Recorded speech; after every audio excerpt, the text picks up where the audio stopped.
Let's remember to gather some of the greatest TV and movie stars of yesteryear with the woman who knew them.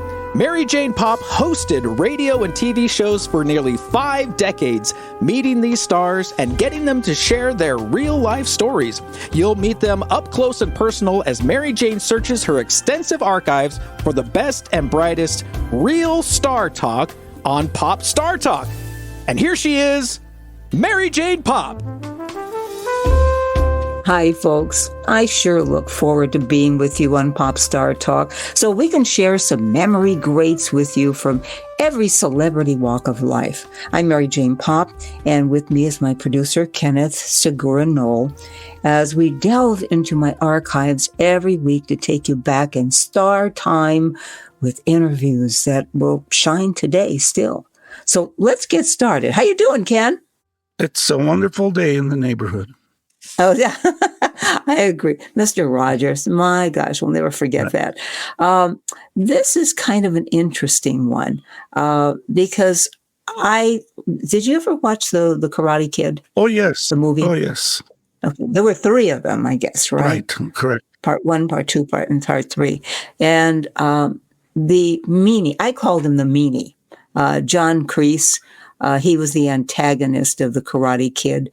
And in the first movie, he was in all 3 movies, 1984, and then 86, and then part 3 was 89. And then they actually did a TV series called Cobra Kai from 2018 to 2025. I don't think it's still going. I think that, it pretty much ended in 25, but I'm not positive on that one. Well, it's on streaming, so you can watch in all the episodes still, and you can sit there and watch all of them at one time, or you can binge watch them, or just continue to watch them weekly. I love it. Okay, so I'm so fascinated with people, especially when they have to play, instead of the good guy, the bad guy. And this guy is not a bad guy. I mean, when I talked to him, actually just a few years ago, it wasn't that far back. Matter of fact, I'd love to get him back again and find out what he's up to.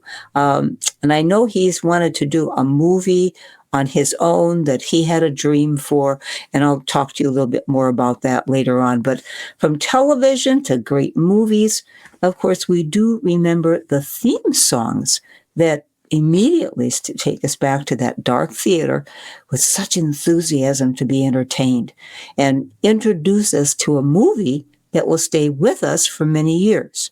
And I'm sure that this theme will bring back some wonderful movie memories.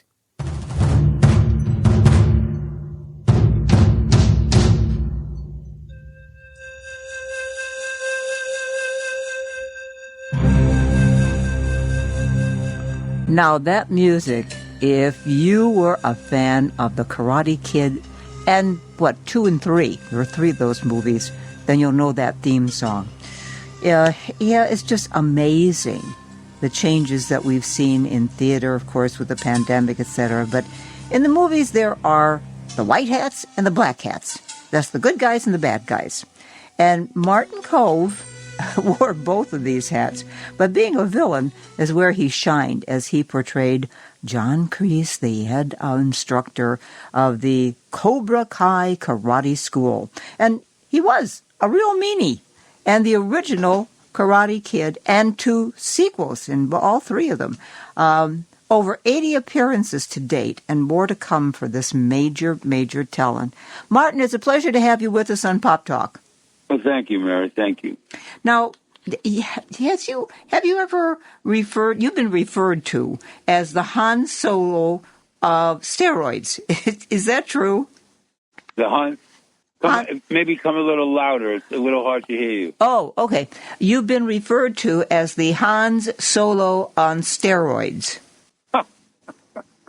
Who referred to me like that? I don't know. I just read it someplace, and I thought, I got to ask him about that. Do you think you were the Han Solo? No.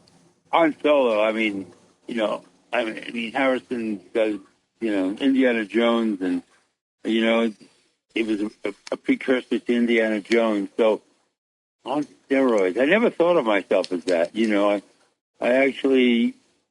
I guess you could refer to that because the character is so wrapped up in his way or the highway. Yeah. And he's so wrapped up in integrity and taking chances despite the individual jeopardy he can put himself into. Amazing. You know? Yeah.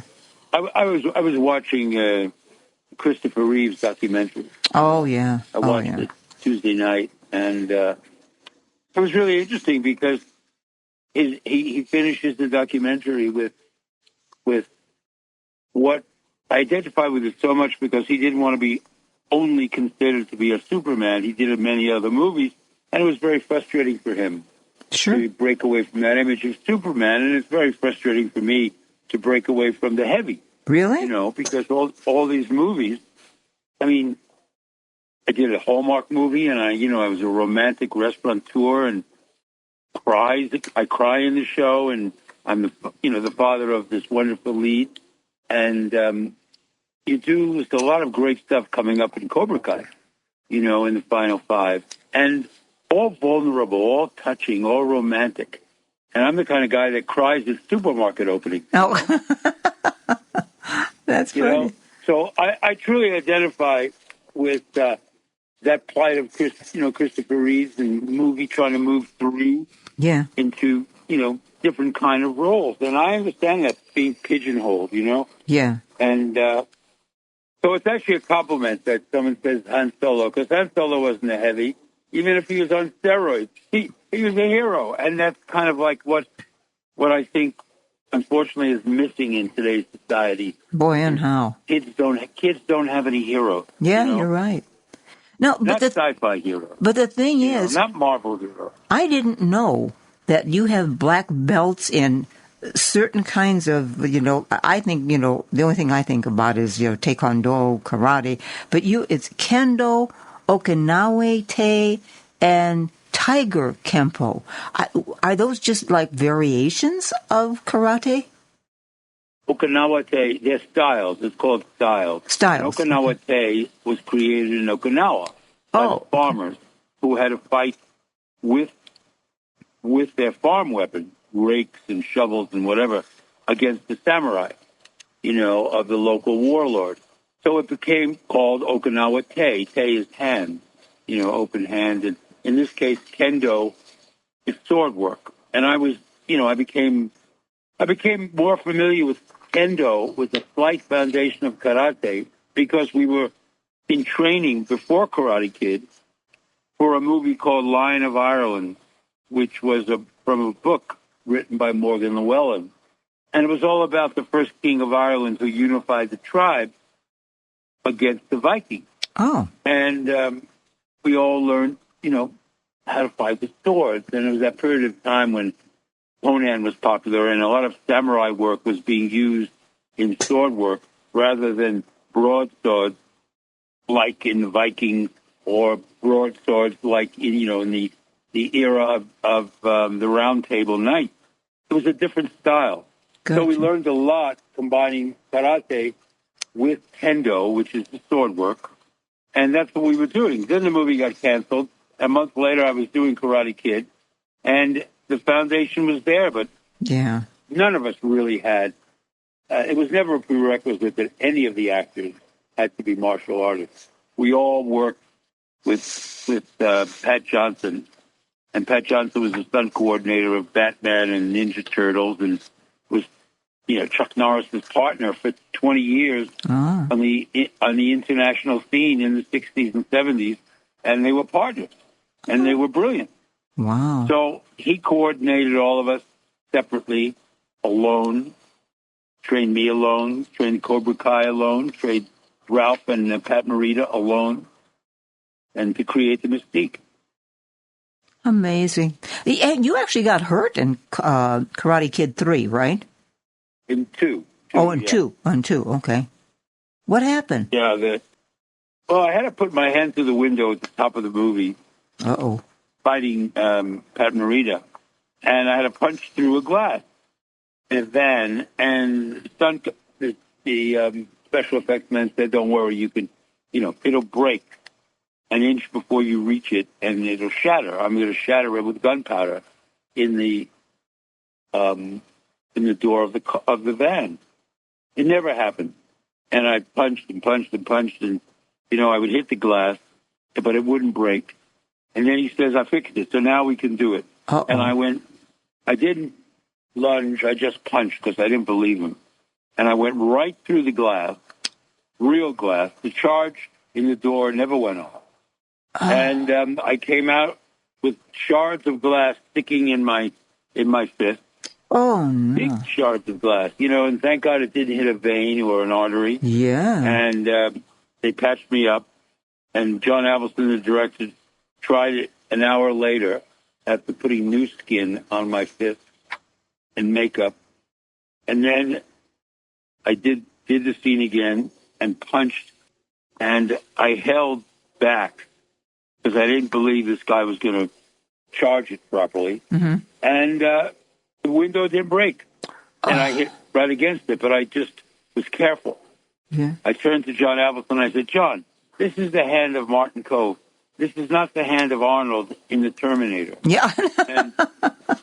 and he says, oh, okay, that's a wrap, and we used the real scene of me going through the window, and the next day we shot me coming out of the window, coming back, and it was just, it was cinema then. Ouch. But, it's just part of the game, I guess, But, there's a quote that I read, and you have to tell me if it's true or not, but you said, from the moment you got to Hollywood, you've always felt like you really never got to do what you wanted to do. Is that true? Yeah, it's kind of true. I mean, doing A Taste of Love for Hallmark, which you can get, I think, on Prime Video and see it.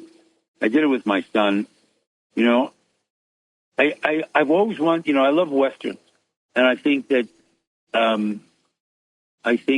the kids need those kind of heroes. Mm-hmm. And I lucked into doing a Gunsmoke. In the first year I was in Hollywood, it was the last year of Gunsmoke, and I had a ball.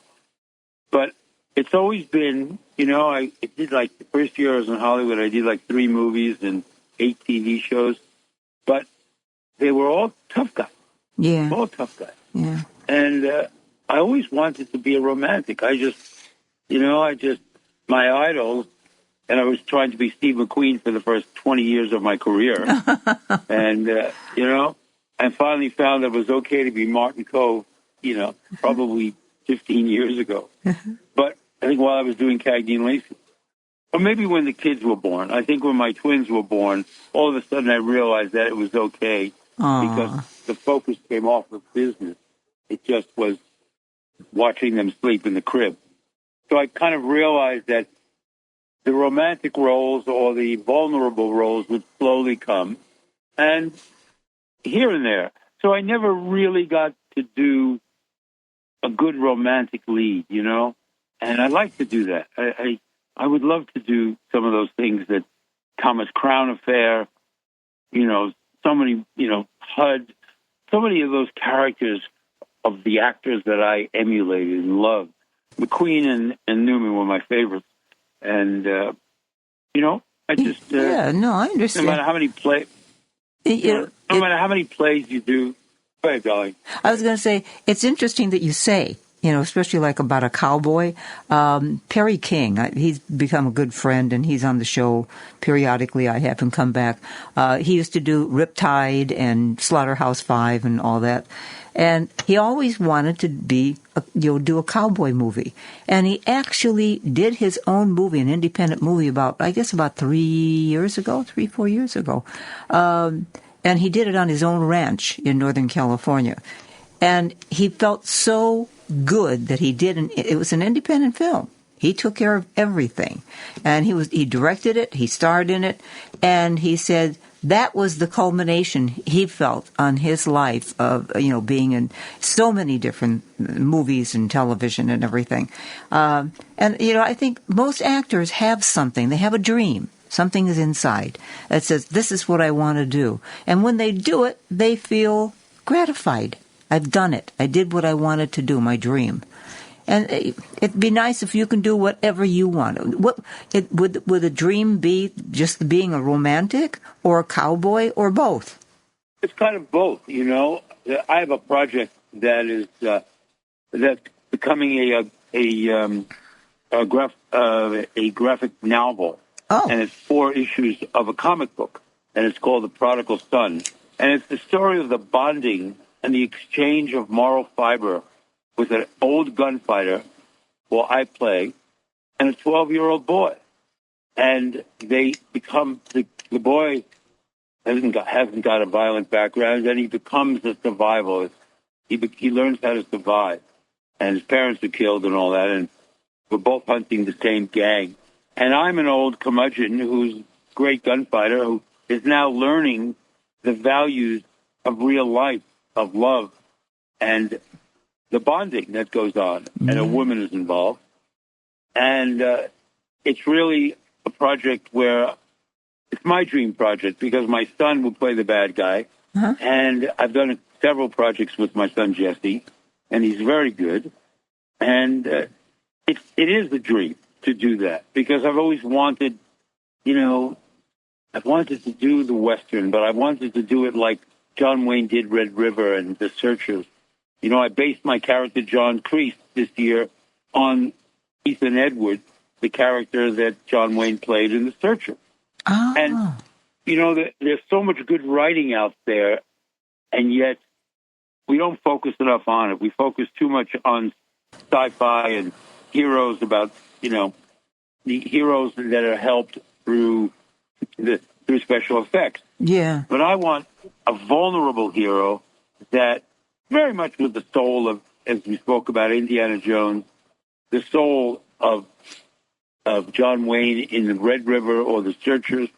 There's a wonderful soul there that's different than just being impregnable as a Marvel hero. Yeah, yeah.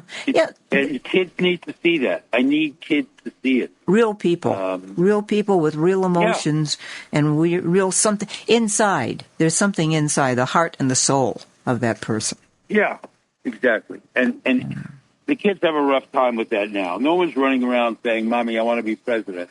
Mommy, I want to be. Can I be John Wayne? Can we do Clint Eastwood?"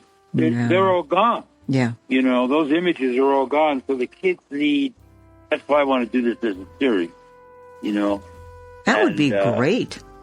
It's on the way, it's on the way. And I hope he does achieve that because if you remember, Ken, when I've talked to Perry King in the past, that was his dream, to do the movie on his own working ranch here in Northern California. And he did it. And I've had him on the show afterward, and he said that's the one dream he always had to do, but to do it his way. So many people want to do a movie and then they try and raise the money. Well, if you raise the money and there are investors, guess what? They have their own opinion as to what should be done. And since they're putting their own money into it, they make it different than perhaps what the original person wanted to have done. And I hope that, Martin Kove will be able to do what Perry King did because he felt that was the culmination of his life when he got the Divide done. He can come to New Mexico and shoot it here. We shoot them there you go. Here. And yeah, absolutely. We have 2 or 3 Western towns. Well, the whole idea is that being able to do it on your own, directing, being in it, raising the money for it, then you don't have anybody telling you what it should be. And his dream is to make it. I love the analogy that he used. He would like to be like John Wayne in The Searchers. You've seen The Searchers. I mean, right. That if you don't cry at the end of The Searchers, then you don't have a feeling inside of you. Those are the what was it? Just your emotions come running up. I would love to do a Western. I have an idea for a Western, but it's very unique. It's you don't want to give it away. Sure, I will. It's a Native American gunslinger who turns from bad to good and saves the town. Falls in love with a church girl.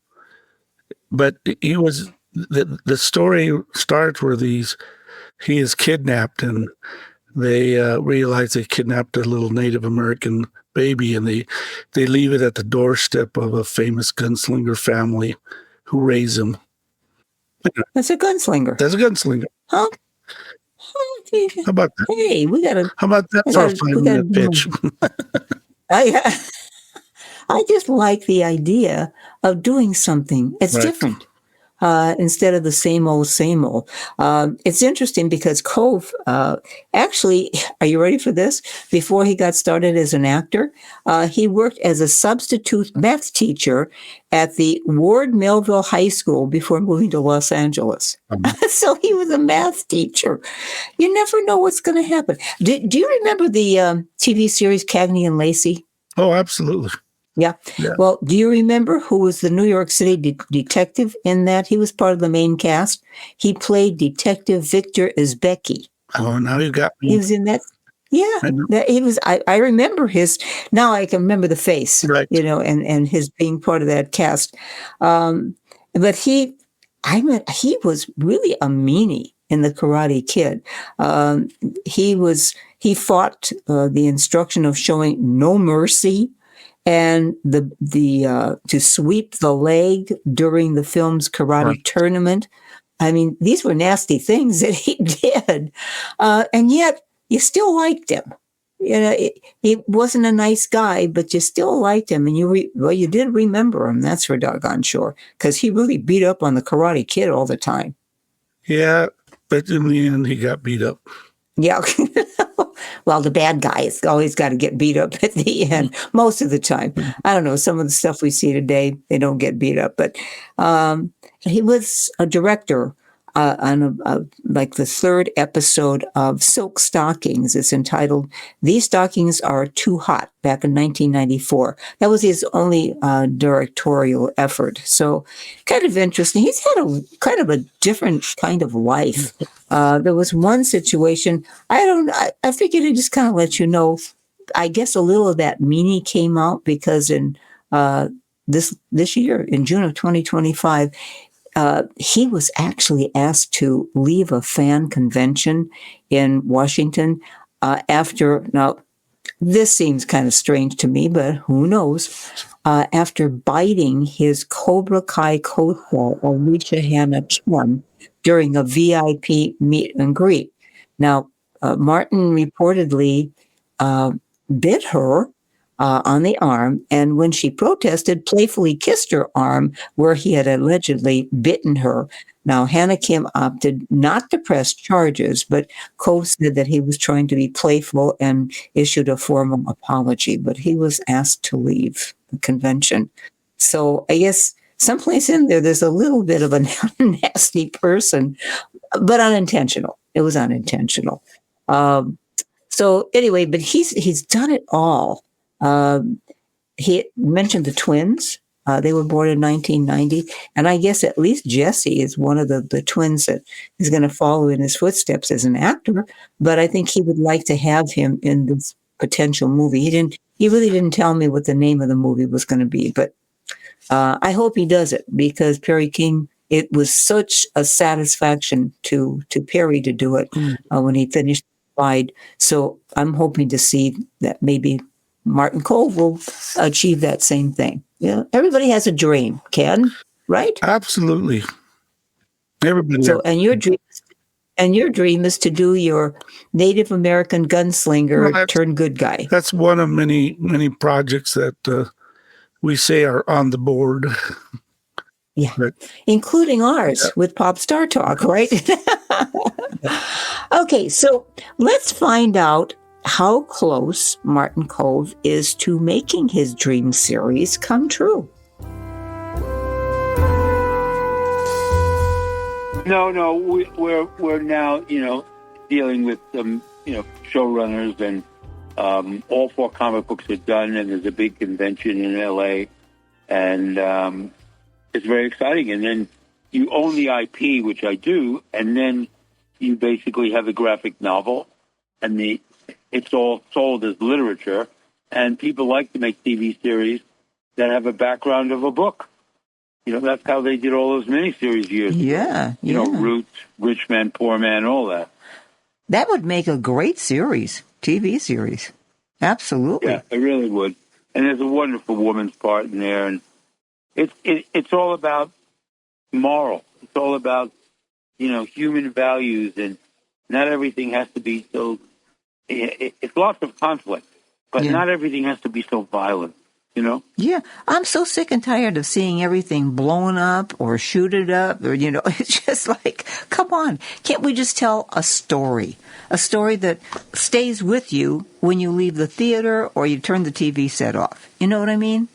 I had a fascinating experience. I was in Nashville, and I went to see one movie, and I didn't like it, so I left, and I went to the box office, and I said, "What can I see now? It's 10 to 10." And they said, "Well, you can see the Bob Dylan movie." So I went next door, saw the Bob Dylan movie, and I loved it. Just loved it. A Complete Unknown. Wow. A wonderful movie.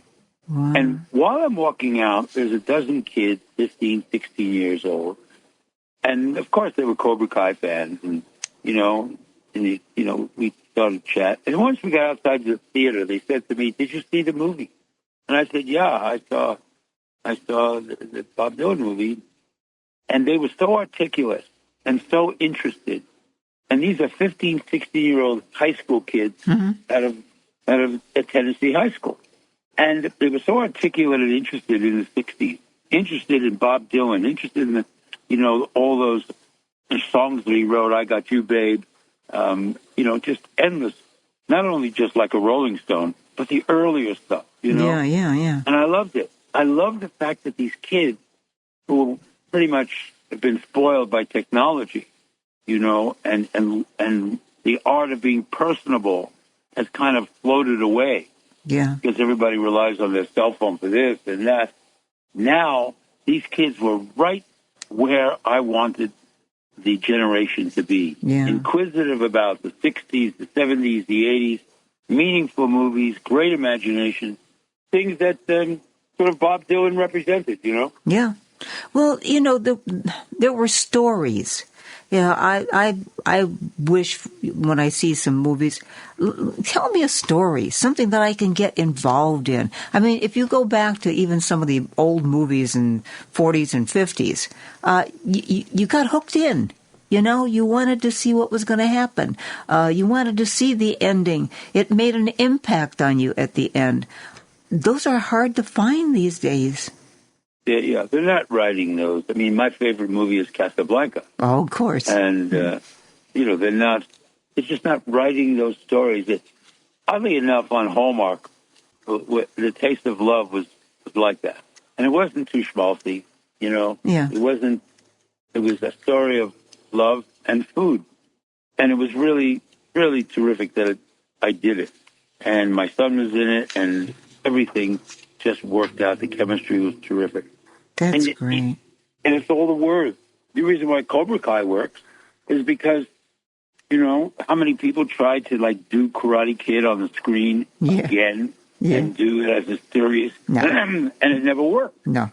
But the writing of Cobra Kai, of all of us, even through these last 5 episodes that air on the 12th of February, the resolution of the characters, these writers were a year and a half ahead of any note, any desires you had, any anticipations of what your character could do, the dramatic arcs. You could make any of the notes you want to about what you'd like your character to do, and they were already ahead of you because they knew the characters by a year and a half to 2 years before they even did what was cinematically explained in the series. Wow. It's all in the writing. It's all in the literature. It's unquestionable. So you've got twins, a boy and a girl? Yeah. That's amazing. My kids, they're just great. My daughter's a life coach, and my son's an actor, and got so many projects coming out. And he's, far more logical than I was at his age. How did you get started in acting? I think it was in the 4th grade, and I did a play called The Golden Goose, and I loved it. It was in Brooklyn. And I just loved being on stage. And and just cultivated it. And I was a fantasist, and I was the only child, and I was adopted. Uh-huh. And my parents they weren't in the business at all. They were. My mother was a bookkeeper. My father was a hardware retailer.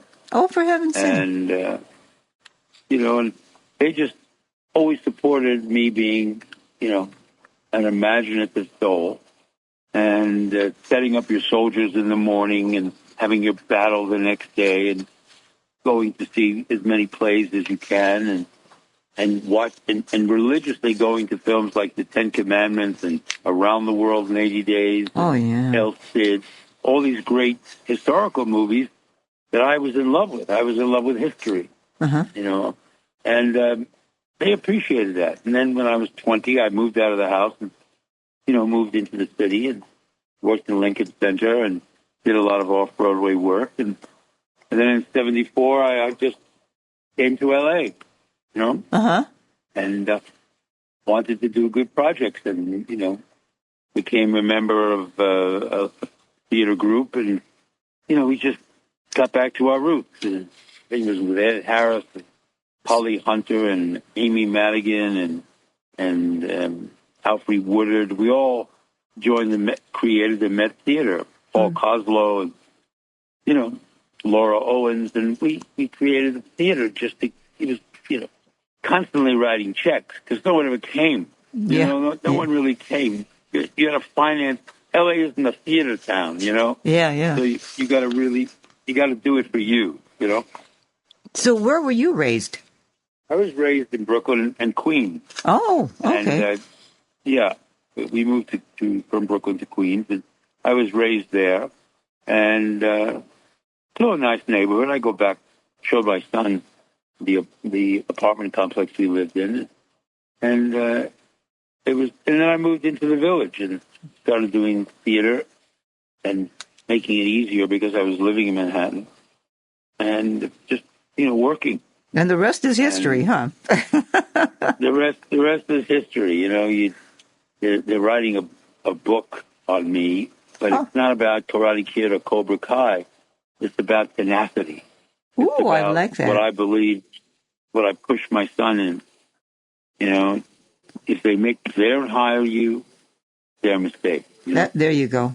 Anybody that asks me if anything in the media or acting or anything, I said, if you don't have the skin of an elephant, don't go into the business. Because you're going to get a lot of hits, and it has nothing to do with you. It's them, not you. So I'm glad you're giving that advice. When is the book going to be out soon? Well, we're just in the midst of doing it, so one doesn't really know. I would say the end of the year. Okay. It's fascinating. Because my first reaction was, I'm not book worthy. Sure Anthony you Hopkins are. is book worthy. Yes. Peter O'Toole's. Yeah, but the angle of it was coming from, the writer would say, you come from no connections in Hollywood. You come from parents who were, just middle class, Jewish people ordinary who just folk. Yeah. loved, they just loved you. Yeah. And you were able to keep going. And, I never had to do anything else. So it was good. But you go up and down emotionally, and you search for that level of self-satisfaction, and you're always seeking, love in one respect or another. But the business, there's no formula to making film, really. Yeah. There's no formula to why, other than good literature, good writing, there's no formula to why shows work, Yeah. I think everybody wants to make a movie that's a blockbuster. But the interesting thing is that while you're shooting, you have great aspirations, but it's very few movies that know they got a hit. Yeah. They know. When Butch Cassidy and the Sundance Kid, I was reading about that. When they shot that movie, the chemistry was so rich, they knew they had a hit. Yeah. Yeah. And probably, Star Wars didn't know. He didn't know he had a hit. And The Godfather, there's that wonderful, wonderful show called The Offer, which is all about the producer, Al Ruddy, and how he dealt with obstacles. Yeah. And I tell every young actor to watch The Offer. It's on Paramount Plus. Now, Martin, we're running They short. didn't know they had a hit. We're running short of time. Doggone it. Now, do you have a website? Yeah, it's martinkove.com. Okay. And, the Instagram is there, and you can always just look me up on Instagram, and has all the pictures and backgrounds and all of that stuff, All the good stuff about Martin Kove, which is great. Yeah. And I want to thank you so much for taking the time to be with me. We've got so much more we could talk about. Can I invite you back again sometime? Oh, certainly, darling, absolutely. Yeah, you ask some nice questions. Well, I ask questions that I know my folks who are listening would be asking. And it's like what real life is all about. You know what I mean? We need more of that. We need more of those stories, good stories, positive stories, and you're one of them.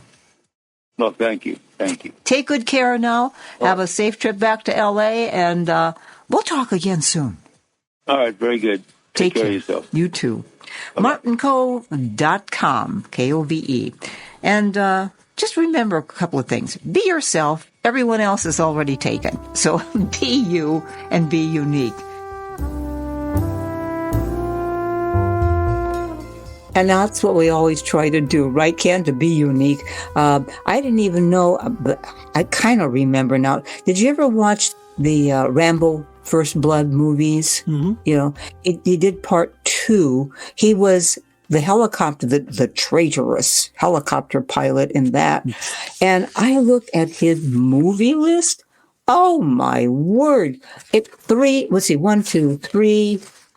4 pages of movies that he did. Small parts, not all big parts. But, I mean, tons of stuff. Like, he did Wyatt Earp in 1994, Savage Land in 94, Frank and Jesse. Let's see, who else? A karate. I didn't know he did a Karate Christmas Miracle. In 2019, he did D-Day, Battle of Omaha Beach. It just goes on and on and on. This man has talent. I mean, to be able to fit into all those parts. He did, let's see, Fight Another Day, the Cobra Kai movie. Unbelievable stuff. I've got to get back to him because I'm kind of curious to see if he got that book done. Yeah. About tenacity. Yeah. Well, did he say the title of the book? Did I miss that? No, he didn't have a title yet. Okay. He said it was just, they were just getting started. But this was like the beginning of last year that I talked to him. So the book might be done by now. Yeah. So I'll give him a call and find out, because I want to see what kind of book he would write. I think that's kind of fascinating. It's always fascinating. You find out about some of these people that you see on the big screen and the smaller screen. Well, there's no small screen anymore. Television's got big screens too. But seriously, you don't know them until you sit down and find out what's in their heart, what's in their soul, what do they really want to accomplish. And it's so beautiful to find some of the stories that they have. Mm-hmm. It's not at all what you thought, because you see them on the big screen, and some of them get typecast. I'm sure he was typecast after the Karate Kid movies, right? Don't you think? No, he has got a pretty good resume of movies, so. Yeah, but I mean, for a long time, and I can't blame them because everybody recognized him. And sometimes being the heavy, which is what he was, stands out. Sometimes it stands out more than the hero. And he was also good. He studied karate with, I think, one of the most prominent black belts. His name was Gordon Sheehan. So he actually did study with him. He said some of the people in the movie didn't really necessarily have any karate background necessarily, but they can work around that because it's a movie. But he did. I mean, he knew what the heck he was doing when he got in the ring with the Karate Kid. So yeah, but he had that typical Hollywood big star dimple on his chin. Oh yeah, that's true. I never really thought about that, but you're right. Yeah. Who had that? Was it Kirk Douglas? No, Burt Lancaster. Well, Burt Lancaster, that's right. He had that. Wow. Just that little dimple. And that was a trademark. Everybody had their own trademark, had their own mannerisms. And I don't know. I know a lot of the stars today, and they're wonderful actors, but I don't know. Some of the people way back, like some of the ones we've been talking with, they were one of a kind. You cannot duplicate them unless, of course, you're Rich Little and he does the impression of somebody. But you can't really duplicate it. You know, they are one of a kind. It comes from the soul. And you talk to some of these old actors, and they were unbelievable. So, well, anyway, another good one in the can, and letting people know that we care about the oldies but goodies, right? Right. Do you have a favorite actor, by the way? I never asked you that question. Al Pacino. Really? Oh, yeah. Nobody does monologues better than Al Pacino. Okay. Is it because of the Godfather series? Oh, all of them. Son of a Woman is one of my favorite movies. Yeah. It's sort of like when, I look back at some of the actors and actresses, it's when you see them on the screen and you know who they are, but if you didn't know who they are, you would never think of them as that part. They become that person. It's amazing. And it's interesting that he mentioned the movie or TV show, The Offer. Do you know what that's about? Mm-hmm. No. It's about the making of The Godfather. Oh, I didn't know that. And that's interesting. And the studio did not want Al Pacino, and they went to all ends to say we don't want him. But the director, Francis Ford Coppola, said, "I want him," and in the end, he did get him. And look what he did for the series. But he was. I mean, Scarface and Scent of a Woman. There's the speech that he does in Scent of the Woman. His monologues are amazing. In fact, the Academy recognized him, and the American Film Institute recognized him as one of the top actors who does monologues. And monologues do. They're long speeches in a movie, and you have to remember all of it. It's right.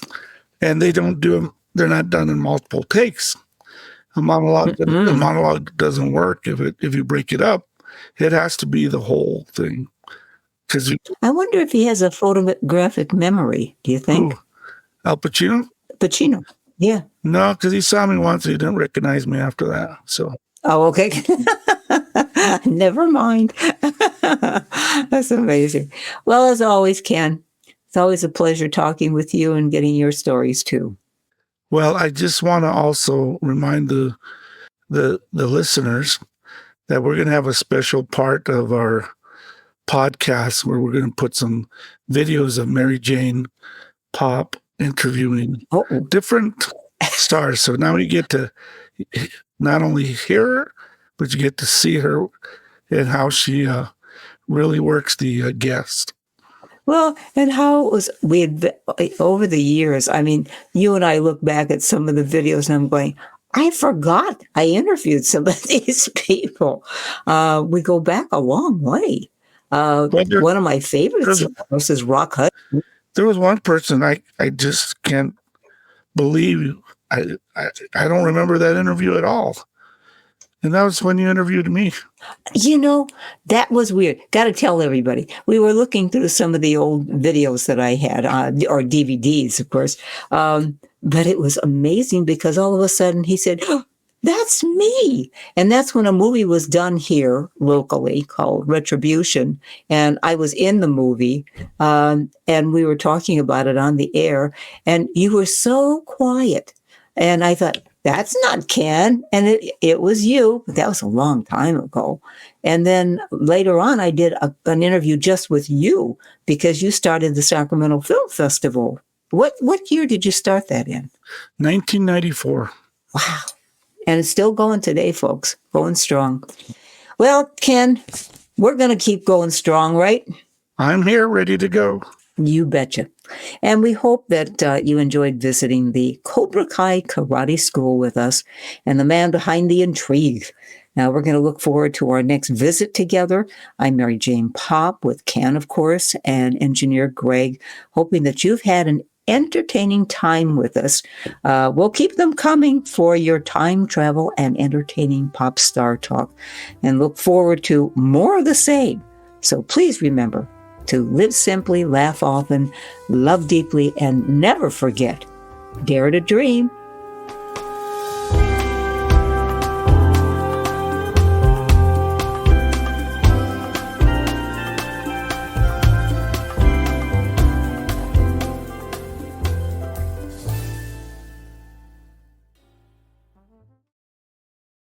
Produced by Audavita Studios.